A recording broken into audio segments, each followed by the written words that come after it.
This is less dark comedy driven and more of a dark horror cult classic.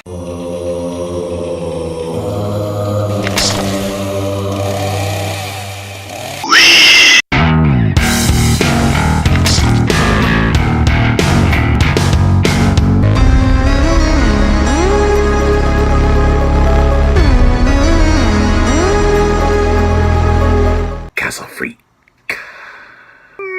Notice a resemblance? From director Stuart Gordon, director of Reanimator, From Beyond, Dolls, and many other great films, comes one of his most unappreciated yet. Welcome to day 8 of my Scare Show 3, titled Halloween Hellhole.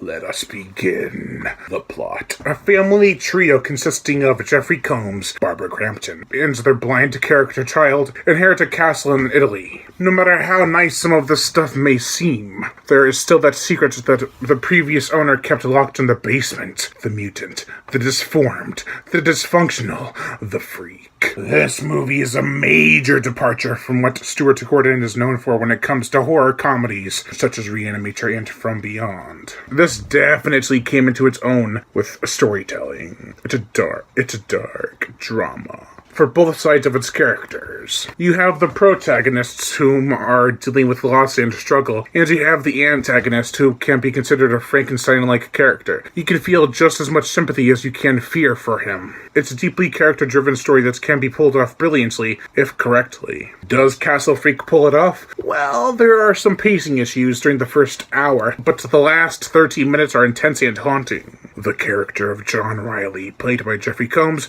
wasn't as eccentric and charismatic as I thought he'd be at first. However, when shit began to get real, he was in full insane mode. Combs is always a great actor to have in your film. He can be diverse in many roles. He can be committed to Herbert West in one movie, and then to John Riley in the next. Barbara Crampton did a surprisingly excellent job as Susan Riley. I was really surprised with her performance out of this. And out of this, Reanimator, and From Beyond, I feel this was her best performance, who has a lot of weight on her shoulders, both in character and in reality. She had to make it work. Jessica Dollarhide, sounds like a stripper's name, plays the daughter Rebecca, who is blind.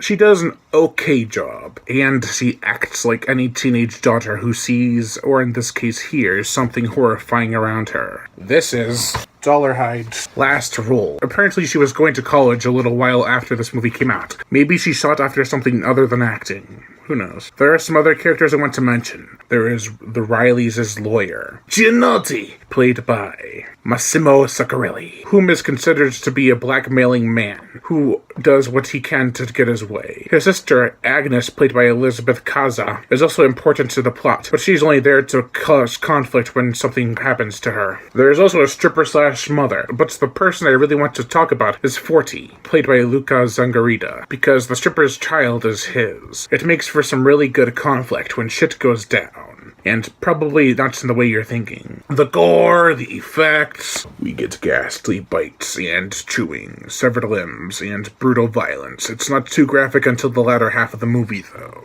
The freak Giorgio, played by Jonathan Fuller, is really freaky. He's disfigured beyond belief and strong as hell. The first scene we get to see of his features and power is really intense as he breaks away from the shackles and chains that bind him. The makeup effects on Giorgio are really impressive. Truly disgusting. For one half of the screen time, he looks like a Frankenstein gone wrong creature, given the hatred and fear of the other characters who see him showcase. During the other half of his screen time, he actually sort of resembles the Mummy. During the other half of his screen time, he actually kind of resembles a mummy. He's wrapped up in a sheet, and it doesn't look like whatever's under there wants to give you a hug. Mummy, no! Mummy, yes. The musical score, Richard Band does a great job, as always. Most of the music in this movie gives off an upbeat Celtic feel with all the violin. It is also very creepy in some scenes. The music all around is solid. Now, while the characters, acting, music, and effects are all top-notch, the plot and pacing are not. Still, it is a great watch if just for the effects. For me, though, it's good, but not as good as something such as Subspecies. Overall, I give Castle Freak a 3 out of 5. I'm Brian Gatto, host of Horror Show Movie Reviews. Make sure to like my Facebook page in the description below and to leave comments and subscribe.